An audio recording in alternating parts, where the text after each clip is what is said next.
यावरचं पूर्ण पाणी काढून टाकायचंय मंडळी. थोडं पण पाणी नाही ठेवायचं यामध्ये. नमस्कार मंडळी, मी स्नेहल तुमच्या माझ्या किचन मध्ये मनापासून स्वागत करते. हे अर्धा किलो आवळे आहेत मंडळी. आवळ्यापासून आपल्याला एक छान रेसिपी बनवायची आहे. या थंडीच्या दिवसात खाणे फार फायदेमंद ठरतात आवळे. चला आपण याची एक मस्त पैकी रेसिपी बनवूया, जी खूप दिवस टिकते, 4-5 महिने. जर तुम्ही व्यवस्थित वापरली तर 1 वर्ष पण हे टिकू शकतं. चला आपण सुरुवात करायची आहे. सर्वात आधी आपण आवळे छान धुवून घ्यायचे आहेत. धुवून यावरचं सर्व पाणी काढायचं आहे. यावरचं पूर्ण पाणी काढून टाकायचंय मंडळी. थोडं पण पाणी नाही ठेवायचं यामध्ये. चला, आवळ्यावरचं पूर्ण पाणी काढून घेतलेलं आहे. आपण पुढे काय करायचं ते बघायचं आहे. गॅस चालू केलेला आहे, त्यावरती आपण कुकर ठेवायचा आहे. कुकर मध्ये आपण कमीत कमी 2 ते 3 ग्लास पाणी टाकायचं आहे. पाण्याला थोडीशी उकळी येऊ द्यायची आहे. बघा मंडळी, पाण्याला थोडीफार उकळी आलेली आहे. आपण आता काय करायचं आहे, पाणी काढलेले आवळे, त्यानंतर यावरती एक झाकण लावायचं आहे. गॅस मीडियम करायचा आहे. मीडियम गॅसवरती 3 शिट्टी घ्यायची आहे. 3 शिट्टी झाल्याच्या नंतर भेटू मंडळी. 3 शिट्टी झालेली आहे. आपण आता गॅस बंद करायचा आहे आणि याची थंड होण्याची वाट बघायची आहे मैत्रिणींनो. चला मंडळी, आपला कुकर थंड झालेला आहे. आपण आता काढायचा आहे. आवळे आपले छान उकडलेले आहेत.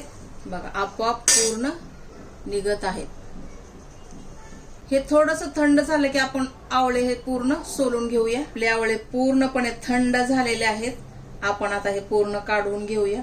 पूर्ण सोलून काढायचे, बिया साईडला काढायच्या त्याच्या.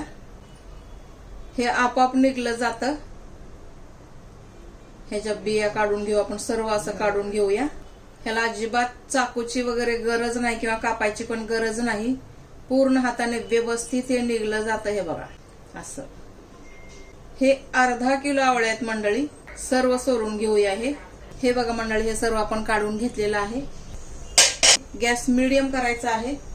अर्धा किलो आवळ्यासाठी आपण 300 ग्रॅम साखर यामध्ये टाकायची आहे. आणि साखर बुडेपर्यंतच पाणी टाकायचं आहे मंडळी, जास्त नाही. साखर पूर्ण वितळून घेऊया आपण. साखर पूर्ण विरघळली तर आपण हा आवळा यामध्ये टाकायचा आहे, ट्रान्सपरंट होईपर्यंत. त्यानंतर थंड झाल्याच्या नंतर आपण हे काचेच्या बरणीमध्ये किंवा चिनी मातीच्या बरणीमध्ये भरून ठेवायचं आहे. प्लास्टिकच्या बरणीत जर भरून ठेवलं तर हे जास्त दिवस नाही टिकणार. थोडीशी उकळी आली की 4-5 लवंगा आपण यामध्ये टाकायच्या आहेत मंडळी. आणि एक अर्धा चमचा वेलचीची पावडर टाकायची आहे. सुगंध थोडासा चांगला येईल. आवळ्याचा टेस्ट थोडी कसारी असते ना, त्यामुळे टेस्ट थोडी बॅलन्स होईल यासाठी आपण लवंग टाकायची आहे. आणि जर का तुम्ही म्हणत असाल वेलची पावडर कुठल्याही गोड वस्तूमध्ये टाकली तर त्याचा स्वाद खूप छान होतो. यासाठी वेलचीची पावडर पण आपण टाकून घेतलेली आहे. आवळ्याचा मुरब्बा म्हणू शकतो. नॉनस्टॉप असं फिरवत राहायचं आहे मंडळी. याला फिरून फिरून थोडं ट्रान्सपरंट झालं की आपण गॅस बंद करूया. आवळ्यामध्ये म्हणाल तर आवळ्यामध्ये व्हिटॅमिन सी भरपूर प्रमाणात असं. केसाच्या जर प्रॉब्लेम असतील तर तुम्ही आवळे खावा. असा जर आवळा आपण एखादा खायचा म्हणलं तर आपण नाही खाऊ शकत, कारण आवळ्याची टेस्ट जरा वेगळीच असते, कसारी.